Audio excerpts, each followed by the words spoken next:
hard drugs, so the penis on blood. When the laws of entropy touch, you better dread the judge. Wiser men than us been crushed to find dust. When the fortune cookie dummy unfucked, I just shrug.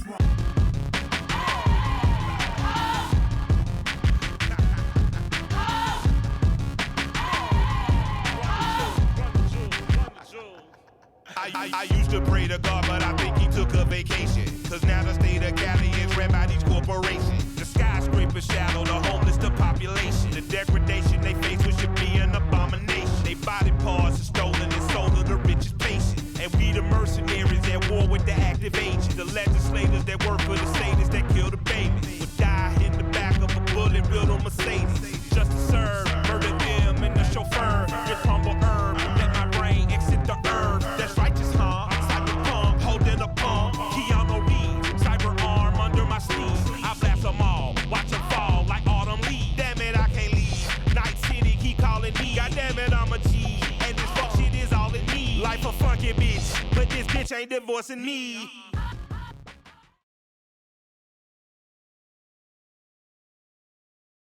Why do you come? In the genre, often critiqued for prioritising a style over substance approach, the music of the game Cyberpunk 2077 provides a very subtle nicety tries to bury and hide, tucking it between its tail. While the visual language dreams about a neon-drenched future full of dismay and despair, the soundscape tells an older, more tragic story. Collision of high-tech abrasive electronica and low-life analog punk rock. But this musical identity isn't just atmospheric, it's the literal text of the game. It shapes the entire game, and it does it goddamn well. Also, there go my ads, swearing in the first 30 seconds. Wait a minute, it's not the first 30 seconds. Let's fucking go! I'm just joking, I don't get ads. This obsession music is extra to the narrative structure of the game itself, where even mission titles act as a track in the creative playlist of defiance and melancholy, where it's the haunting introspection of Radiohead's Pyramid song, or the chaotic inevitability of Blue Oyster Cult's Don't Fear the Reaper. These aren't just cool references, they are narrative signposts mirroring the slow decay of these minds. Today, we are breaking down how Cyberpunk 2077 uses noise, silence, and the ghost of Johnny Silverhand to turn a sci-fi shooter into a sonic tragedy. With one song in particular. Touch that 10-year-old kid. It's probably about a minute or two into the video. I'm used to this, I don't know what the fuck I'm doing. But we are focusing on the song No Save Point. If you tune your radio to 101.9, the Dirge, or navigate in the concrete canyons of Night City, you will eventually collide with the sonic walls that is No Save Point, a track that perfectly encapsulates the game's aggressive blurring of reality and fiction. Performed by the in-universe duo Yankee and the Brave, they are better known as the hip-hop supergroup Run the Jewels. The song acts as a piece of meta-commentary that merges LP's signature dystopian production with the game's own high-tech low-life aesthetic. The track isn't just background noise for drive-bys, it's a piece of lore that breaks down the fourth wall firmly in the game's universe through a Mike Diva directed music video that thrusts the trio into a neon-soaked, blitz-heavy rendition of Night City, complete with maelstrom gangers. Even without dissecting the verses, the title itself serves as the ultimate thesis statement of the journey of me. In a world ruled by corporate overlords, the rampant cyber-psychosis, the safety nets in the video game logic are stripped away, leaving you with the brutal realisation that in the dark future, there are no do-overs, there are no checkpoints, and absolutely no fucking save points. Only relentless, fatal momentum of survival.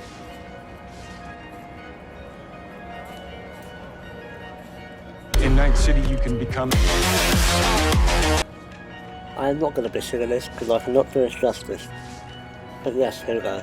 The song begins with the letters R-T-J, hey, hey, hey, oh, hey, hey, hey, oh, hey, oh, hey, oh, hey. That's fucking thick, sorry. Like I said earlier, while we know the man's run the jewels, within the boundaries of Night City, LP and the Killer might perform under the universe, Yankee and the Brave. This isn't just a simple name change, it creates a canonical alter ego for the genre that allows them to exist within the game's fiction without breaking the game's immersion. They are presented as legendary street-level anarchists, and you can even find their graffiti, a skeletal hand holding a pistol and a fist holding a chain, scattered around the concrete walls of Night City, grounding their aggressive sound directly into the environment alongside the guns that you fight all the time. The next line is, I swallow all my drugs until the pain is unplugged, which is a line that highlights a key thematic distinction in setting. Clinical drugs are for numbing the body, but unplugging usually refers to digital escapism or brain dances or BD. Yeah, that fucking tutorial mission really pissed me off, I don't know why. But in 2077, the BDs allow users to experience someone else's pre-recorded emotion and sensation, often leading to BD scrolling addiction. Pretty much just doom scrolling, to be fair. But it's an addiction where the user prefers to record the lives of others, giving their own grim reality. And who can blame them? The lyric blurs the lines, just to a level of substance abuse so severe it mimics the disassociation of jacking out the net, leaving the protagonist physically enhanced but emotionally hollowed out. Next up, let's have a look at the lines. When the laws of entropy touch, you better dress the judge. The mention of entropy aligns perfectly to this Entropism visual style. The look of poverty and necessity that finds the districts left to rot by corporations like Militech. Judge here isn't a court of law, but corporate enforcement that acts as the judge, jury and executioner. In a city where the NUSA government is weak, corporations hold extraterrestrial power, justice is simply a matter of who has the bigger guns and the more expensive lawyers, meaning the poor are stuck where they are, living under the boot of the corporate life. Next up, let's have a look at the line. Wiser men than us have been crushed to fine dust. This is about Adam Smasher smashing a woman. Hey, that's fucking. I can't cut that. There's multiple ways to take this. If you look at the actual reveal trailer, and I know this is reaching, there's a woman that crushes bullets to dust just by being shot at.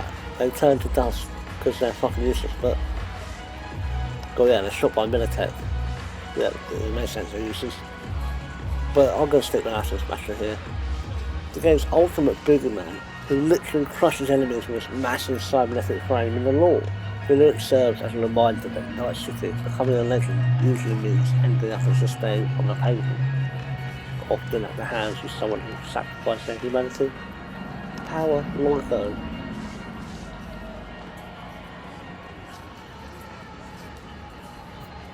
There's another line I like here.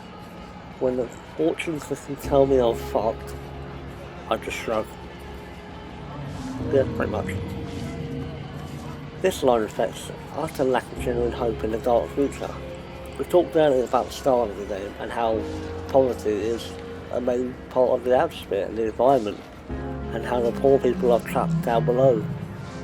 While characters like Misty use tarot cards to offer a spiritual guidance that's often nearly accurate, the fortune cookie represents the mass-produced corporate manufactured hope that they encounters constantly. The shrug is the only appropriate response for an edge runner. We ignore the false promises because the game's law things dictate those don't exist. Let's have a look at this next 3 lines while we're here. A note like a broken electric pulse hum for the dumb, for the scum of the circuitry on the run, habits in the sun with the naked eye much. I think this is pretty obvious. Claiming not to have seen the sun with the naked eye much, literal reality, or me and probably every other person in Cyberpunk City, which takes place in California actually. But yeah, literally, I assume everyone, apart from the mega poor people, just watch and see stuff through corrosive optics to overlay HUDs, ads and data onto reality.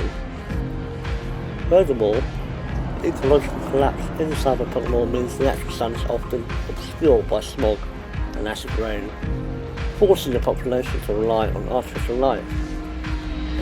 You are physically and technologically separated from nature, doing everything through a corporate manufactured lens that monetizes your vision. And it sounds like the Apple Vision Pro, to be honest. Next up, let's have a look at the line. So the neon is by God and its shine on the numb. This speaks to the spiritual void of 2077. While the traditional religion largely commodifies or abandoned the neon aesthetic, specifically the neon crystals, becomes the new object of worship. The Sixers are numb from overstimulation and cyber-psychosis, only feeling alive when bathed in the artificial glow of advertisements, holographic strippers that saturate every street corner. They are called Joy Toys.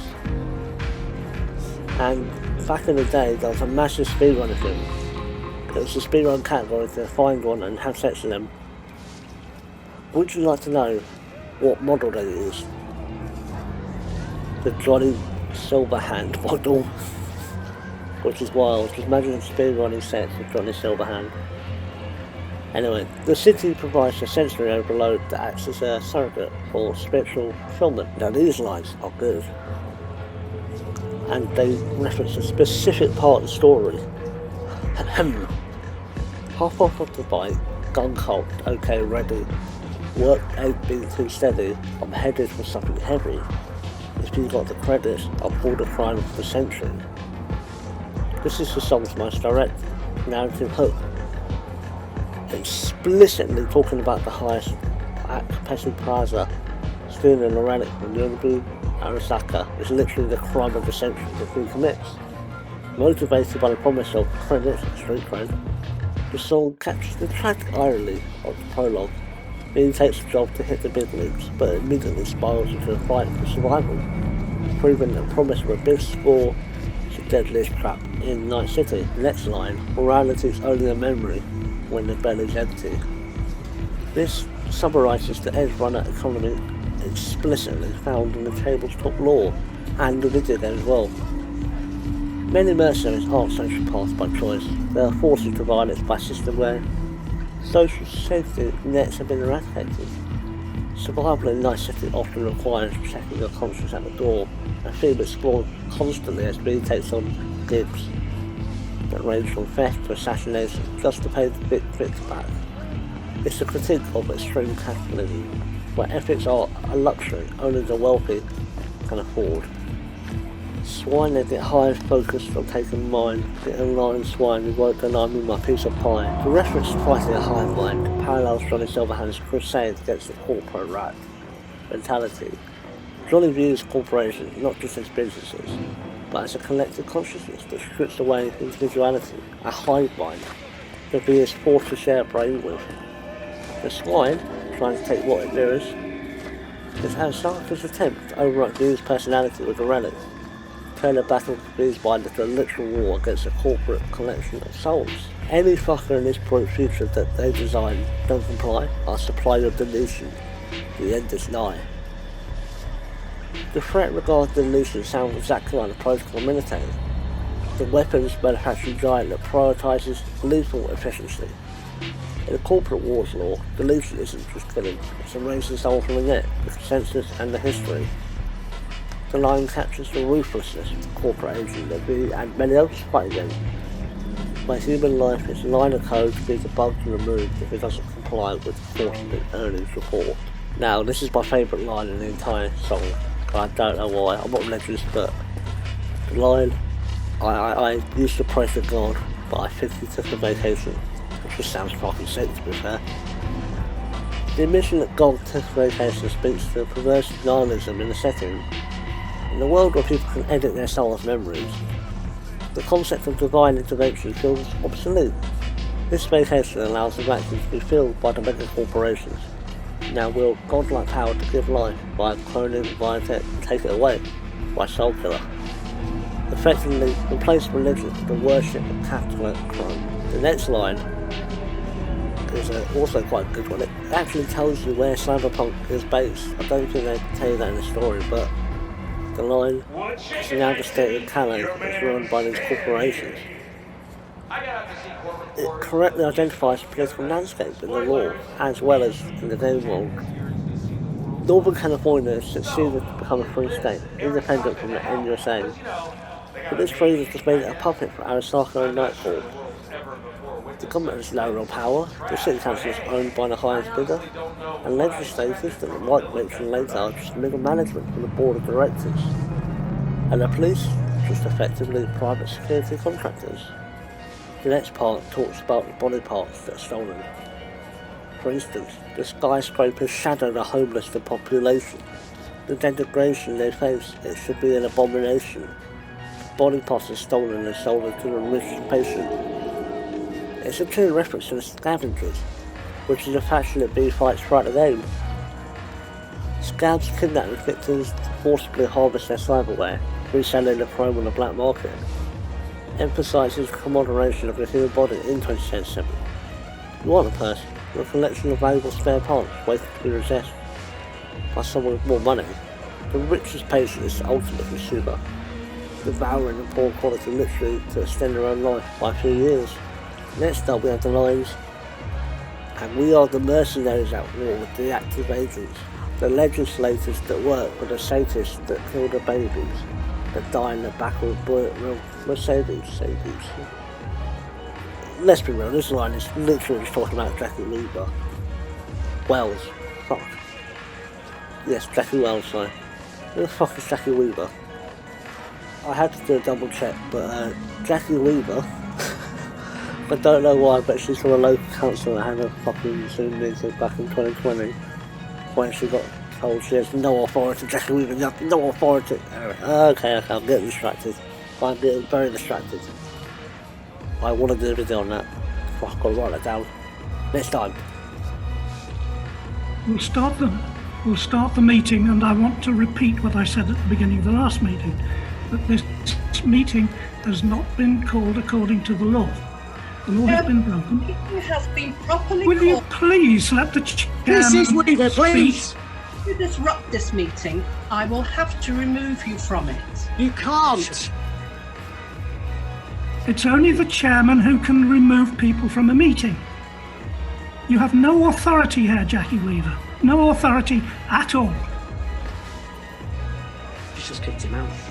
I- No, just wait. No, she's kicked him out. Don't. She's kicked him out. Don't. This is a meeting called by two councillors. Illegally?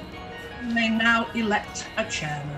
No, they can't because the vice chair's here. I take charge. Read the standing orders. Read them and understand them. Right, anyway, back to the lines. And we are the mercenaries at war with the active agents, the legislators that work for the sadists that kill their babies, that die in the back of a bullet-riddled Mercedes. This line is literally just talking about Jackie Wells, who tragically bleeds out in the back of a Delamain cab. A high-end, armoured luxury vehicle that was often compared to the Mercedes. Specific imagery of babies dying in the back highlights the loss of innocence. Jackie was a dreamer who wanted to be a legend, but he died scared and alone in his fancy car that wasn't his. This game's most heartbreaking example of how the city chews you up and spits you out like children. Following on from that, Just to Serve murdered them and the chauffeur, hit a pump of herb, then my brain exited the earth. That's righteous cyberpunk holding a palm. I am a horrible seer. When White envisions cyberpunk holding a pump, he is referencing the classic pump action shotgun. Pretty obviously. A staple weapon from the solo class like the carnage shotgun found in the game. And one of the smart tracking bullets and lasers, the pump shotgun represents the raw kinetic brutality of the streets. It's a weapon for close quarters combat, favoured by trying to send in to make a message statement rather than a surgical strike. And it also juxtaposes the brain exit suggests the high-risk meditative state that solos enter during combat. We're coming up to my last two favourite lines here. This is another banger. Keanu Reeves Cyber arm under my sleeve. This line is the song's ultimate meta-narrative break. By name dropping Keanu, the track acknowledges that Johnny Silverhand bears the face of a real-world actor, creating a look where the actor exists the law as a lookalike of a rock boy, or vice versa. It blurs the line between reality and against fiction, reinforcing the idea that Reeves' hallucination is bleeding to the real world, or vice versa once again. I just think it's a fucking good line. Just Keanu Reeves, cyber arm under my sleeve, that's the line. But anyway, I blast them all, watch them fall like an autumn leaves. Damn it, I can't live, no city can call them me, but damn it, I'm a tree. And this fuck shit is all I need, like a fucking bit. But this bitch ain't divorcing me. No. The closing declaration, life is a fucking bitch, but this bitch ain't divorcing me, serves as the ultimate thesis statement for his entire struggle. In a literal sense, he is trying to prevent the relic from divorcing their soul from the body. And despite the pain, it sees as the hopelessness of diagnosis. He refuses to sign the papers, it's defiant and quickly rejects the death, capturing the core cyberpunk theme. It doesn't matter if you can't win, and it doesn't matter if life hates you. It only matters that you refuse to quit until the screen goes black.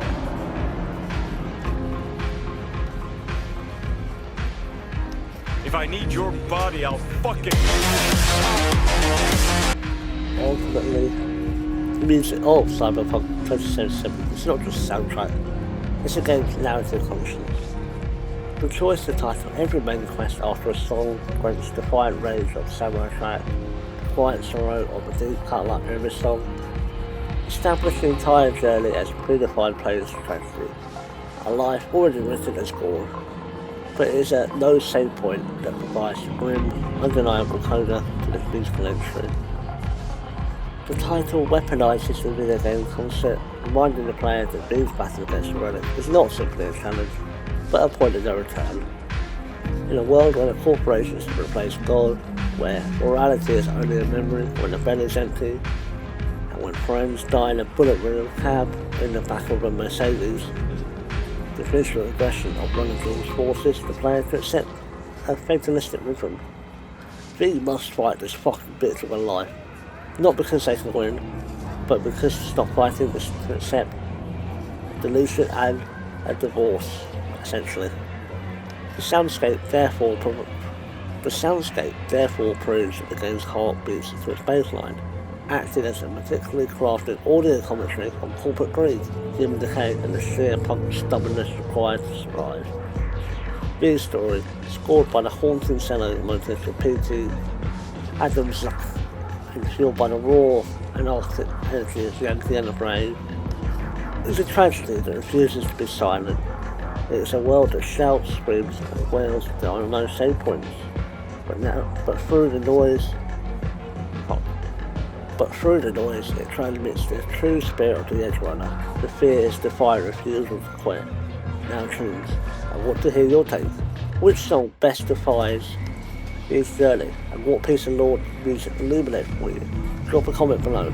Like and subscribe, and if you want to see the full breakdown of Samurai's most iconic traps, remember, stay prune and let me know. Hear this song I'm chipping in, or tonight I'm chipping out, lads. Cheers for watching. 8. I'm out. In 2077, what makes someone a criminal?